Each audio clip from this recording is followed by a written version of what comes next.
Hello बच्चों, आपका बहुत बहुत स्वागत है विद्या गुरुकुल के एक नए वीडियो में। बहुत बहुत स्वागत है। तो जिन मेरे प्यारे बच्चों का 17 मार्च को फिजिक्स का एग्जाम होने वाला है, क्लास 11th के लिए एग्जाम होने वाला है, एनुअल एग्जाम, इसे वार्षिक परीक्षा कहते हैं। तो 2025 में आप लोग का 17 मार्च को होने वाला है। तो आप लोगों ने सही वीडियो पर क्लिक किया है। तो सभी लोग इस वीडियो को अंत तक जरूर देख कर जाएंगे ताकि आपका बहुत ही अच्छे तरीके से सभी क्वेश्चन आपके सामने बन पाए बच्चों। और सब्जेक्टिव और ऑब्जेक्टिव इसी वीडियो में हम बताने वाले हैं, इसलिए सभी लोग इस वीडियो को अंत तक जरूर देखेंगे। आपका विषय कोड 117 होने वाला है और ये फिजिक्स का ऑब्जेक्टिव प्रश्न इसमें और सब्जेक्टिव प्रश्न इसमें बताने वाले हैं। सभी लोग ध्यान से जरूर देख लेंगे, ठीक है। तो आइए हम लोग बढ़ते हैं। और आपका कुल 70 नंबर का ये होने वाला है एग्जाम, तो आप सभी लोग बहुत ही अच्छे तरीके से इसको दे सकते हैं, ठीक है। चलिए, तो आइए हम लोग जल्दी से बढ़ जाते हैं। आपके सेक्शन ए में आप लोग को, ठीक है, 70 प्रश्न दिए हुए रहेंगे, जिसमें से आपको 35 प्रश्नों का ही जवाब देना पड़ेगा। आप लोग 35 प्रश्न का जवाब लिख के चले आते हैं तो बहुत ही अच्छे तरीके से 35 नंबर आपका प्राप्त हो जाएगा, ठीक है। चलिए, आइए हम लोग आगे बढ़ जाते हैं जल्दी से। तो पहले नंबर सवाल में हम लोग बढ़ते हैं। तो पहला नंबर सवाल आपके सामने है, यदि ए वेक्टर गुना बी वेक्टर बराबर 0 है तो ए वेक्टर गुना बी वेक्टर का जो मोड होगा वो क्या हो जाएगा आपका। तो इसके बराबर यहाँ पर मान लीजिए, यहाँ पर अंदर में बैठाते हैं 0। तो 0 का जो मोड निकालेंगे तो क्या आएगा, 0 आएगा। इसका मतलब 0 हो जाएगा। ऑप्शन नंबर आपका ए करेक्ट होने वाला है, याद रखिएगा आप लोग। आगे बढ़ते हैं अगले नंबर सवाल में। अगला नंबर सवाल आपसे कहता है, 2 नंबर सवाल कहता है कि दाब प्रवणता का बीमीय सूत्र क्या होता है। तो याद रखिएगा, दाब प्रवणता का जो बीमीय सूत्र होता है वो क्या होता है, आप सभी लोग याद रखेंगे, MLT-1 होता है। ऑप्शन नंबर आपका डी करेक्ट होने वाला, याद रखिएगा आप लोग, ठीक है। चलिए, आगे बढ़ जाते हैं अगले नंबर सवाल में। 3 नंबर सवाल कहता है कि 1/√n phi note epsilon note का बीमा निम्नलिखित में से किस गति के, है ना, किस गति के बीमा के बराबर होता है, ठीक है। किसके गति के बीमा के बराबर होता है ये बताएंगे आप लोग। क्या होने वाला है, यहाँ पर गति नहीं है, सॉरी, राशि है यहाँ पर, ठीक है। तो किस राशि के बराबर होता है, तो आप लोग याद रखिएगा, वेग बराबर होता है। ऑप्शन नंबर आपका ए करेक्ट होने वाला है, याद रखिएगा आप लोग। आगे बढ़ते हैं अगले नंबर सवाल में। अगला है आपके सामने, निम्नलिखित में से किस राशि का SI मात्रक किलोमीटर स्क्वायर A-2 और S-3 लिखा जा सकता है। तो बताएंगे आप लोग किस राशि का मात्रक होता है। आप सभी लोग याद रखिएगा, बी नंबर ऑप्शन करेक्ट होने वाला है। प्रेरकत्व का मात्रक होता है, बी नंबर ऑप्शन करेक्ट होगा। 5 नंबर सवाल है, एक पिंड के विस्थापन का समीकरण आपके सामने दिया गया है, तो पिंड का त्वरण क्या होगा यहाँ पर। तो पिंड का जो त्वरण होगा वो क्या होने वाला है इसका, तो यार राइट आंसर होने वाला है 2b हो जाएगा। ऑप्शन नंबर आपका बी करेक्ट होने वाला है, 2b हो जाएगा, याद रखिएगा आप सभी लोग।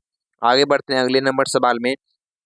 अगला आपके सामने 6 नंबर सवाल बोलता है कि अगर किसी कण का विस्थापन, है ना, समय ग्राफ दिया गया है, पाई बराबर mx गुना, है ना, प्लस c दिया गया है, तो कण गतिशील है। बताइए आप लोग, कण जो है वो गतिशील है, किस चाल से, किस वेग से गतिशील है। तो आप सभी लोग याद रखिएगा, ऑप्शन नंबर आपका बी करेक्ट होने वाला है, नियत वेग से गतिशील है। क्योंकि यहाँ पर आपके सामने जो दिया गया है विस्थापन समय ग्राफ में क्या होता है, तो नियत वेग रहता है, याद रखिएगा। यहाँ पर वेग नहीं बढ़ता है, ठीक है, नियत एक समान वेग से चलता रहता है। आगे बढ़ते हैं, 7 नंबर सवाल है, सदिश n आई कैप प्लस जे कैप द्वारा एक्स अक्ष के साथ बनाया गया कौन कौन सा होगा। तो एक्स अक्ष के साथ बनाया गया जो कौन होता है वो 45 डिग्री होता है, याद रखिएगा आप लोग। ऑप्शन नंबर आपका बी करेक्ट होने वाला है, ये सभी आप लोग याद रखिएगा, ठीक है। चलिए, आगे बढ़ जाते हैं अगले नंबर सवाल में। अगला नंबर सवाल है आपके सामने, 8 नंबर सवाल है, कथा के सदिश एफ कैप, है ना, एफ वेक्टर बराबर 4i कैप-3j कैप के लंबवत दूसरा सदिश क्या होगा ये बताएंगे। 8 नंबर सवाल का जवाब क्या होने वाला है, तो आप लोग कहेंगे ऑप्शन नंबर आपका ए करेक्ट होने वाला। इसका दूसरा मतलब देखिए, किसी भी सदिश का दूसरा सदिश लिखने के लिए कहेगा ना, तो उसमें मतलब साइन को पलट देंगे आप लोग, ठीक है। तो यहाँ पर माइनस दिया गया था और यहाँ पर प्लस कर दिए, तो इसका right answer option number A हो गया। आगे बढ़ते हैं अगले नंबर सवाल में।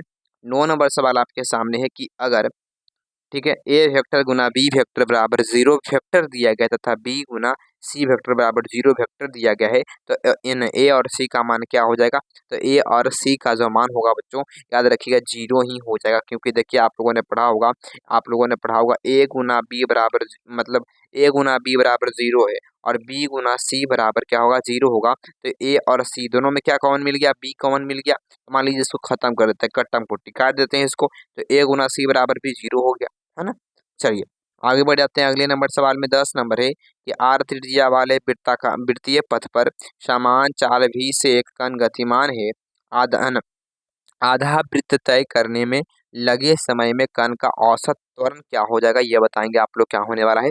तो औसत त्वरण जो हो जाएगा वो बी नंबर ऑप्शन करेक्ट होने वाला है, 2v² बटा आर हो जाएगा, याद रखिएगा आप लोग।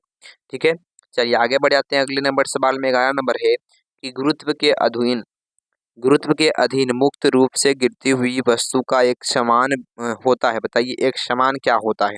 तो गुरुत्व के अधीन जब कोई वस्तु गिर रहा है तो उसमें एक समान क्या होगा, तो उसमें त्वरण जो है वो एक समान रहेगा, जिसको हम लोग नियत भी कह सकते हैं। यहाँ पर आपको नियत त्वरण भी दिया हुआ रह सकता है, तो नियत भी मार सकते हैं। एक समान का मतलब वही होता है। 12 नंबर सवाल है आपके सामने कि वेग समय ग्राफ और समय अक्ष के बीच का क्षेत्रफल क्या होता है।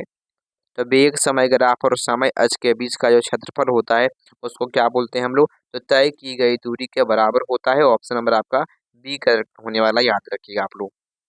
आगे बढ़ जाते हैं। 13 नंबर सवाल है कि किसी पिंड पर समरूप बल लगाने पर कौन सी निम्नलिखित राशि स्थित रहती है, ये बताएंगे। 13 नंबर सवाल का जवाब क्या होगा आपका।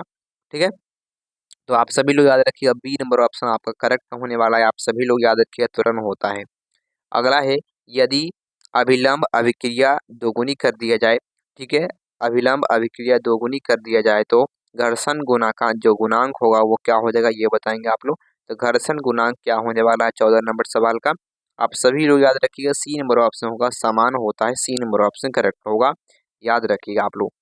15 नंबर सवाल आपके सामने आ चुका है, ये बताएंगे कि 1 केजी द्रव्यमान की वस्तु की गतिज ऊर्जा 1 जूल है, तो उसका वेग क्या हो जाएगा।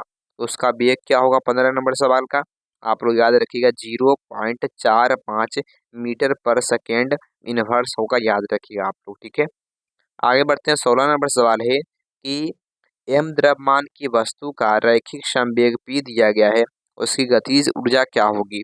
तो गतिज ऊर्जा के बारे में आप लोगों ने सूत्र पढ़ा होगा कि p² बटा क्या होता है 2m होता है, तो ये आप लोग याद रखेंगे। ऑप्शन नंबर आपका डी करेक्ट होगा, याद रखिएगा आप सभी लोग। आगे बढ़ जाते हैं अगले नंबर सवाल में। 17 नंबर सवाल आपसे कहता है कि द्रव्यमान m तथा गति v से चली हुई पिंड की दीवार से लंबवत टकराता है तथा टक्कर के बाद उसकी गति भी लौट जाता है, भी लौट से मतलब गति से लौट जाता है। दीवार को दिया गया संवेग क्या हो जाएगा, ये बताएंगे आप सभी लोग क्या होने वाला है। तो दीवार को दिया गया जो संवेग होगा वो 2mv² होता है, याद रखेंगे 2mv² हो जाएगा। आगे बढ़ते हैं। 18 नंबर है कि समान ताप पर दो बॉल टकराते हैं। समान ताप पर दो बॉल जो है वो एक दूसरे से टकराते हैं, तो आप सभी लोग याद रखिएगा संवेग हो जाएंगे, याद रखिएगा आप लोग। आगे बढ़ जाते हैं अगले नंबर सवाल में। 19 नंबर सवाल आपसे कहता है कि एक गोलाकार गेंद को 64 सेंटीमीटर ऊंचाई से गिराए जाने पर 36 सेंटीमीटर ऊंचाई पर, है ना, उछलती है बच्चों। तो टू टक्कर, ठीक है, दो टक्कर का प्रत्यास्थ गुणांक क्या होगा। ठीक है, दो टक्कर का जो प्रत्यास्थ गुणांक होगा वो क्या होने वाला है। तो 19 नंबर सवाल का राइट आंसर बी नंबर होगा, 3/4 होगा, याद रखिएगा आप लोग। आगे बढ़ते हैं। 20 नंबर सवाल है कि समान द्रव्यमान के दो कणों में से एक स्थिर है तथा दूसरा का जो त्वरण है वो ए वेक्टर दिया गया है। इस निकाय के द्रव्यमान केंद्र का त्वरण क्या हो जाएगा, इसका जो द्रव्यमान त्वरण क्या होगा वो बताइए आप लोग। राइट आंसर होने वाला है बी नंबर ऑप्शन क्या हो जाएगा आपका, तो ए वेक्टर का आधा हो जाएगा। ठीक है, ए वेक्टर का आधा हो जाएगा। अगला है 21 नंबर कि एक कण एक्स अक्ष के समांतर नियत वेग से चल रही है, तो मूल बिंदु के सापेक्ष उसका कोणीय संवेग क्या हो जाएगा। तो याद रखिएगा बढ़ जाता है। ऑप्शन नंबर आपका सी करेक्ट होगा, बढ़ जाता है। अगला है 22 नंबर की एक ठोस गोले तथा एक पतले गोलीय खोखले, है ना, एन द्रव्यमान तथा उसके व्यास के गिर्द है ना। ठीक है यहाँ पर। ठीक है, चलिए इसका राइट आंसर क्या होने वाला है। तो राइट आंसर ऑप्शन नंबर आपका डी करेक्ट होने वाला है बच्चों। यहाँ पर है ना क्वेश्चन में लिखा हुआ नहीं है, इसका right answer option D correct होने वाला, याद रखिएगा आप लोग। आगे बढ़ जाते हैं अगले नंबर सवाल में।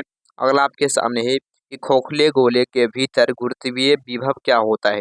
तो खोखले गोले के अंदर जो गुरुत्वीय विभव होता है वो क्या होता है, आप लोग याद रखिएगा बी नंबर ऑप्शन समरूप रहता है। अगला है कि एक वलय का द्रव्यमान m उसकी त्रिज्या r है। वलय के केंद्र से गुजरी हुई है ना उसके तल के लंबवत अक्ष अक्ष यहाँ पर है, अक्ष के परितः इसका जड़त्व आघूर्ण क्या हो जाएगा। इसका जड़त्व आघूर्ण क्या होने वाला है, आप सभी लोग याद रखिएगा ऑप्शन नंबर डी करेक्ट होने वाला है। आप सभी लोग याद रखेंगे mr² होगा, याद रखिएगा आप लोग। अगला है कि जब दूध को मथा जाता है तो मक्खन अलग हो जाता है, इसका कारण क्या है। ये बहुत ही ज़्यादा महत्वपूर्ण सवाल है, इसको आप लोग याद रखिएगा। यह क्लास 12 में भी आपको काम देगा और इसका पूरा पीडीएफ चाहिए तो इस नंबर पर आप लोग इस नंबर पर व्हाट्सएप पर मैसेज करेंगे, गुरुजी हमको है ना ये पीडीएफ चाहिए, आपको दे दिया जाएगा। ठीक है, इस नंबर पर आप लोग व्हाट्सएप पर मैसेज करिएगा। ठीक है, चलिए तो राइट आंसर इसका क्या होने वाला है आप सभी लोग का, आप लोग याद रखिएगा अपकेंद्र बल। ठीक है, अपकेंद्र बल याद रखेंगे, बहुत ज्यादा महत्वपूर्ण है। अगले नंबर सवाल में बढ़ते हैं, 26 नंबर है कि द्रव्यमान m एवं, ठीक है ये तो हो गया ना, ये प्रश्न हो गया, ये प्रश्न हो गया है। आगे बढ़ते हैं अगले नंबर सवाल में। अगला आपके सामने है कि एक ठोस गोले के बाहर स्थित P बिंदु P पर गुरुत्वीय विभव जो दिया गया है वह V बराबर -dm/x है, जहां पर गुरुत्वाकर्षण नियतांक तथा m गोले का द्रव्यमान इसमें x। बताइए आप लोग क्या होने वाला 27 नंबर सवाल का। तो 27 नंबर सवाल का ऑप्शन सी होगा बिंदु P की गोले के केंद्र से दूरी। आगे बढ़ते हैं, किसी वस्तु का संवेग 20% बढ़ा दिया जाए तो उसकी गतिज ऊर्जा में वृद्धि होती है। बताइए आप लोग क्या होगा 28 नंबर सवाल का। तो 28 नंबर सवाल का जवाब होगा ऑप्शन नंबर सी करेक्ट होने वाला 44%, याद रखिएगा आप लोग। अगला है कि एक ठोस गोला बिना फिसले क्षैतिज क्या होता है, क्षैतिज संपन्न पर, ठीक है सतह पर, यहाँ पर समतल पर लुढ़कता है। इसके कोणीय गतिज ऊर्जा तथा रेखीय गतिज ऊर्जा का अनुपात क्या हो जाएगा। तो आप सभी लोग इसको याद रखिएगा 2/5 होगा, 2/5। आगे बढ़ते हैं, 30 नंबर सवाल है ये पृथ्वी की त्रिज्या r है और द्रव्यमान m है, तो गुरुत्वीय जनित त्वरण g तथा g का अनुपात, बड़ा बड़ा g का जो अनुपात होता है वो क्या होगा। तो राइट आंसर क्या होने वाला है, आप सभी लोग याद रखिएगा m/r², याद रखेंगे m/r²। यदि कृत्रिम उपग्रह पृथ्वी की परिक्रमा वृत्ताकार पथ में पलायन वेग के आधार पर करता है तो पृथ्वी की सतह से कृत्रिम उपग्रह की दूरी बराबर क्या हो जाएगी। ठीक है, तो आप लोगों का राइट आंसर क्या होने वाला है आप सभी लोग का, याद रखिएगा आर होता है, याद रखिएगा आप सभी लोग। पृथ्वी के किसी उपग्रह की कक्षीय त्रिज्या एक भू स्थित उपग्रह की कक्षीय त्रिज्या की मन क्या है, तो यहाँ दिया गया है ना 6 गुनी दिया गया है ना, 6 गुनी की 8 गुनी है। तो पृथ्वी के उस उपग्रह की परिक्रमा काल बराबर होगा, तो राइट आंसर 32 नंबर का क्या होने वाला है। तो 32 नंबर का राइट आंसर होगा 8 दिन होता है, याद रखिएगा आप लोग। 33 नंबर सवाल आपके सामने है, इसका जवाब जल्दी से बताएंगे। तो 33 नंबर सवाल का जवाब होगा ऑप्शन नंबर आपका सी करेक्ट होने वाला है, याद रखिएगा आप लोग। अगला है आपके सामने है कि स्थिरता गुणांक बीमीय सूत्र क्या होता है इसका, तो आप सभी लोग याद रखिएगा ऑप्शन नंबर आपका बी करेक्ट होने वाला है, याद रखेंगे आप लोग। 35 नंबर है कि ताप में वृद्धि से प्रत्यास्थ गुण जो होगा, गुणांक जो होगा वो क्या होगा ये बताइएगा आप लोग। राइट आंसर क्या होगा आपका, याद रखिएगा ऑप्शन नंबर आपका ए करेक्ट होने वाला है, घटते हैं, याद रखिएगा आप लोग। अगला है 40 नंबर कि सरल आवर्त गति में वस्तु के विस्थापन और त्वरण के बीच कालांतर क्या होता है, तो आप सभी लोग याद रखिएगा बी नंबर ऑप्शन होगा 90 डिग्री का होता है। अगला है कि जब लोलक का झूलता गोलक अपनी संतुलन स्थिति को पार करता है तो उसमें होता है बच्चों, ये बताएंगे आप लोग। राइट आंसर क्या होने वाला है आप सभी लोग का, तो आप सभी लोग याद रखिएगा ए नंबर ऑप्शन शून्य होता है, याद रखेंगे आप लोग। अगला है कि सरल लोलक का आवर्तकाल क्या होता है, तो सरल लोलक का जो आवर्तकाल होता है, तो 42 नंबर सवाल का जवाब होगा ऑप्शन नंबर डी होगा ध्रुव से विषुवत रेखा पर अधिक होता है। ठीक है, चलिए आगे बढ़ते हैं, 43 नंबर सवाल है एकमात्र स्प्रिंग निकाय एक कार में दोलन करती है, यदि कार क्षैतिज सड़क पर त्वरित गति से चलती हो तो उसका आवर्त क्या होगा। ठीक है, उसकी आवृत्ति क्या हो जाएगी ये बताएंगे आप लोग क्या होगा। राइट आंसर होगा ऑप्शन नंबर बी बढ़ती है। अगला है 44 नंबर सवाल का जवाब क्या होने वाला है आप लोग का, याद रखिएगा बी नंबर ऑप्शन करेक्ट होने वाला है। आगे बढ़ते हैं 45 नंबर सवाल है ना। तो 45 नंबर सवाल का जवाब क्या होने वाला है, सी नंबर ऑप्शन है, आप सभी लोग याद रखिएगा आप लोग। अगला है कि बर्नौली प्रमेय का जो प्रमेय है ना, प्रमेय का जो सिद्धांत है वो आधारित है। तो बर्नौली जो प्रमेय है जो वह किस पर आधारित है, याद रखेंगे आप लोग, सी नंबर ऑप्शन ऊर्जा संरक्षण पर आधारित है। अगला है कि किसी द्रव में सीमांत वेग से गिरने वाले पिंड का त्वरण क्या कहलाता है, याद रखिएगा ऑप्शन नंबर डी होगा, जी से कम कहलाता है। अगला है 48 नंबर सवाल का जवाब क्या होने वाला है, तो बी नंबर ऑप्शन करेक्ट होगा, 2:1 हो जाएगा आपका। 48 नंबर सवाल का जवाब हो गया है ना। अगला नंबर सवाल है कि श्यानता गुणांक की बीमा क्या होती है, तो श्यानता गुणांक की जो बीमा होती है वो ऑप्शन नंबर ए होगा, ML-1T-1 होता है। आगे बढ़ते हैं अगले नंबर सवाल में। 50 नंबर सवाल है कि सक्रिय नलियों में द्रवों के प्रवाह के लिए रेनॉल्ड्स संख्या का मान लगभग बराबर होता है। तो राइट आंसर क्या होगा आपका, ए नंबर ऑप्शन 1 से 10 के बीच होता है। अगला है 51 नंबर की केल्विन पैमाने पर एक पिंड का ताप दिया गया के है तथा फ़ारेनहाइट प्रमेय पर एक्स पाया जाता है, तो एक्स का मान क्या होने वाला है, याद रखिएगा 51 नंबर सवाल का जवाब बी नंबर होने वाला है। तो हो जाएगा आपका 301.25 होगा, ऑप्शन नंबर आपका बी करेक्ट होने वाला, याद रखिएगा आप लोग। अगला नंबर सवाल है 52 नंबर सवाल का जवाब क्या होने वाला है, तो बी नंबर ऑप्शन बढ़ेगा, याद रखिएगा आप लोग। दाब बढ़ने पर बर्फ के गलनांक क्या होते हैं, तो दाब जब बढ़ेगा तो बर्फ का जो गलनांक होगा कम होगा, ये ज़्यादा हो जाएगा आप लोग का, तो याद रखिए आप लोग घटता है, याद रखिएगा बी नंबर ऑप्शन। आगे बढ़ते हैं कि ना इसको घटता है। अगला है कि है ना पानी के वाष्प की विशिष्ट गुप्त ऊष्मा का मान क्या होता है, तो आप सभी लोग याद रखिएगा ऑप्शन नंबर आपका बी करेक्ट होने वाला है, 536 हो जाएगा, याद रखेंगे आप सभी लोग।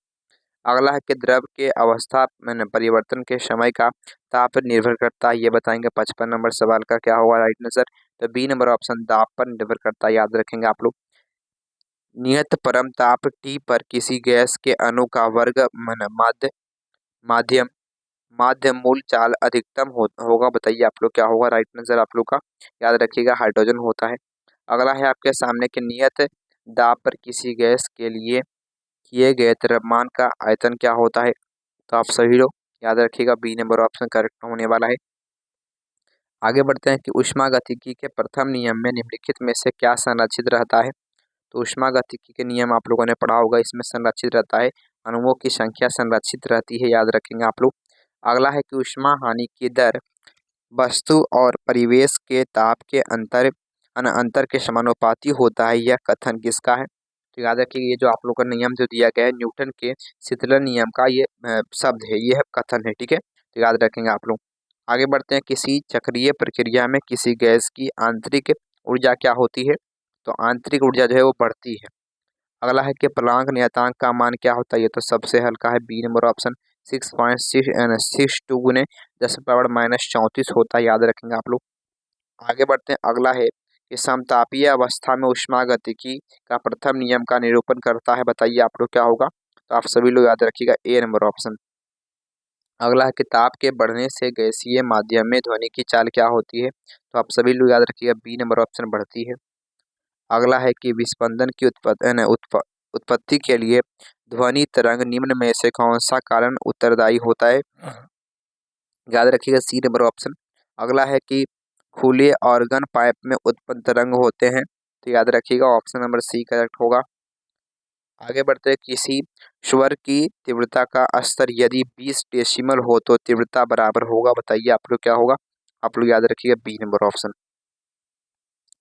अगला है कि तरंग दैर्ध्य की है ना अप्रगामी तरंग में दो निकटवर्ती स्पंदन के बीच की दूरी क्या कहलाती है, तो याद रखिए आप लोग क्या होने वाला है, आप लोग यार राइट आंसर क्या होने वाला, तो ऑप्शन नंबर आपका बी करेक्ट होने वाला, याद रखिएगा आप लोग। अगला है कि ध्वनि की प्रबलता निर्भर करती है, ध्वनि की प्रबलता जो है वो किस पर निर्भर करती है, आयाम पर निर्भर करती है। आगे बढ़ते हैं अगले नंबर सवाल में, यदि दो तरंग की तीव्रता का अनुपात 4:1 है, उनके आयामों का अनुपात क्या होगा, तो इनके आयामों का जो अनुपात होता है वो 2:1 होता है, याद रखिएगा आप सभी लोग। अगला है आपके सामने, ये बताएंगे आप लोग क्या होगा, ठीक है, तो इसका राइट आंसर क्या होने वाला है, तो यदि दो तरंगों की तीव्रता का जो अनुपात है वो 4:1 है, तब इसके आयामों का अनुपात तो 4:1 होगा। ऑप्शन नंबर आपका सी करेक्ट होने वाला है। तो जिन बच्चों को ये वीडियो अच्छा लगा होगा सभी लोग वीडियो को लाइक कर देंगे, सभी लोग इस वीडियो को शेयर कर देंगे अपने दोस्तों के पास, और सभी लोग चैनल को सब्सक्राइब कर लेंगे, ताकि आपकी 12th की तैयारी जो है वो इसी चैनल के माध्यम से होती रहेगी बहुत ही अच्छे तरीके से, ठीक है। और जिन बच्चों को इसका पूरा PDF लेना है वो इस व्हाट्सअप नंबर पर आप लोग मैसेज करेंगे, गुरुजी हमको इसका पूरा PDF चाहिए, आपको दे दिया जाएगा, बहुत ही अच्छे तरीके से दे दिया जाएगा, ठीक है। और आप लोग अपनी तैयारी को 12th में भी बहुत ही बेहतर कर पाएंगे। आप लोग जरूर इनको इनको लेना होगा वो मैसेज कर सकते हैं, और सब्जेक्टिव भी उसमें आप लोग को PDF डाल देंगे, मतलब दोनों मर्ज करके, ये जो ऑब्जेक्टिव है और जो सब्जेक्टिव है दोनों को मर्ज करके हम लोग डाल देंगे ग्रुप में, और आप लोग देख लीजिए, क्योंकि सब्जेक्टिव में उसमें समझाएंगे, ठीक है। थैंक यू बच्चों, बहुत बहुत धन्यवाद, थैंक यू।